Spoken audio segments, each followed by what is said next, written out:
All right, today we're going to talk about being in the opposite stance of your opponent. If I'm left-handed and my opponent is right-handed, or the other way around. And that's for if it happens just by chance or if you're doing it on purpose. If it's righty to righty and maybe my combinations aren't landing, I switch to southpaw and give my opponent a different look. And maybe that stance is what works for this particular opponent, even if it is just for moments throughout the fight. One of the original questions I had from this scenario is if I'm left-handed and my right-handed opponent starts to go over my shoulder here, I can't exactly just punch this way. I have to adjust and then punch. But let's start at the very beginning of that. How is my opponent getting over my shoulder? With footwork.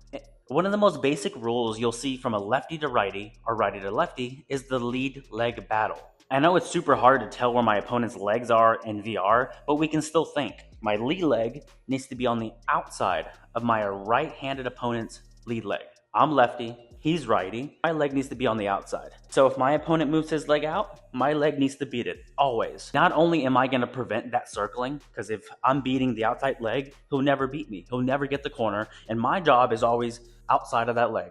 But it lines up this left hand perfectly. If I'm here and we're even, the second I beat that outside leg, this left hand is out at an angle. I'm off the line where he's here, and that left hand lands. And if the left hand can land, then so can a lot of other things. So that lead leg battle, if I'm left-handed or if I'm right-handed and I'm going against a left-hander, my lead leg battle needs to be winning. It really is a game of inches and just small battles, because if I'm just slightly off the line and then I throw versus not getting slightly off the line and then throwing, I'm going to be countered easier. And in a fight, even a virtual one, you just never know when you're in this tight and you're both throwing. Even if you block, even in real life, one could sneak right through and that could be the end of your night. So with lead leg battle, stay on the outside of the leg, throwing the cross down the pipe whenever you beat it. Soon enough, that opponent will learn that's not an option for him. I'm always going to beat the outside leg, and I'm always going to punish you for trying. Option number 2 is a fun one. This one is if I am left-handed, my opponent beats me, because sometimes that's how it works. I've been trying this whole fight to beat that outside leg. My opponent is quick. He keeps me blocking, and then he moves, or whatever the case is. He's beating me to the outside, so I now have to adjust after he's beat me. We went over this one in the past, but we're going to change it a little bit. Left-handed fighter, right-handed opponent, beats me to the circle. My opponent is now here. I'm still here. My front leg will fishtail completely in a half circle. That gives me the space I need to counter, the space I need in case he's coming, but it allows me to readjust. Left-handed fighter, right-hander beats me the circle, lead leg pushes off, and I'm just here ready to go. I'm here fighting, I'm throwing, my opponent beats me, I fishtail off, and I'm here. I'm a right-handed fighter now. I can throw down the pipe, and if you're really uncomfortable as a right-handed fighter because, we started the southpaw, and maybe you're just left-handed, I can fishtail out, throw the big right hand and do the opposite motion. Look at this. Back leg fishtails back in. Boom, boom. I'm back left-handed and I'm here and I beat that angle. Whenever I was fighting professionally, we called this one the shitter. It was just the term that we came up with. So the shitter was an easy double jab, slip through, big overhand. But the double jab, slip through came with the half circle. Boom. But now we're doing it in reverse. I'm here. My opponent beats me. I fishtail to make the space. I throw the big cross and I half circle to cover the ground again and to get back into my stance. Boom, boom, boom, boom, boom.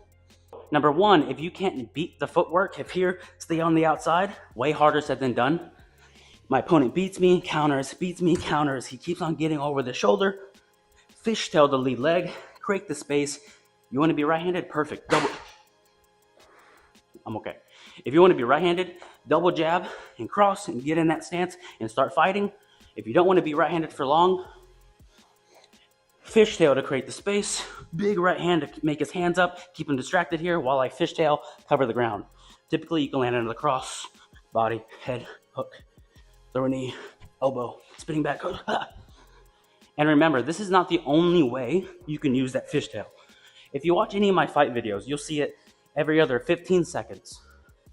Whether it's to create something or whether it's defensively, I'm here and they bombard.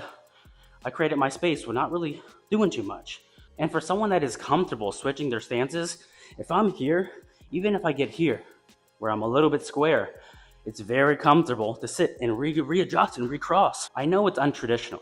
Trust me, I get it. Especially in boxing, untraditional to switch your stances or to be like a GSP switch jab or a head kick. We're doing VR boxing so we can take more chances and we can be that person that's a little bit untraditional, but because of consistent practice, we got real good at it. And it's hard to read. It's hard to get a feel on it. It's hard to know what's coming because for 20 seconds, you're lefty getting hit with a solid left. And then 2 seconds later, you're right-handed getting hit with a double jab and a big right. So it's hard to understand what's coming from what whenever you switch your stances. That's why I like to do it. That's why I teach that way. I learned a long time ago that it's not about what's right and wrong. It's about what works for you. You see it all the time. You see professional boxers here, boxing here. But if you were to look at that from an outside point of view, you're like, his hands are low, he's gonna get knocked out, this guy sucks. It doesn't make any sense, but you see it all the time with pad work, especially in the UFC. These guys that just look like they don't know what they're doing, but they're knocking heads off. It's just what works for them. So we're gonna explore those options because sometimes we're just not cookie cutter. Sometimes we just don't fit the mold. If you enjoyed this video, make sure to check out these other two and subscribe. Come on, you made it this far? I know you had fun.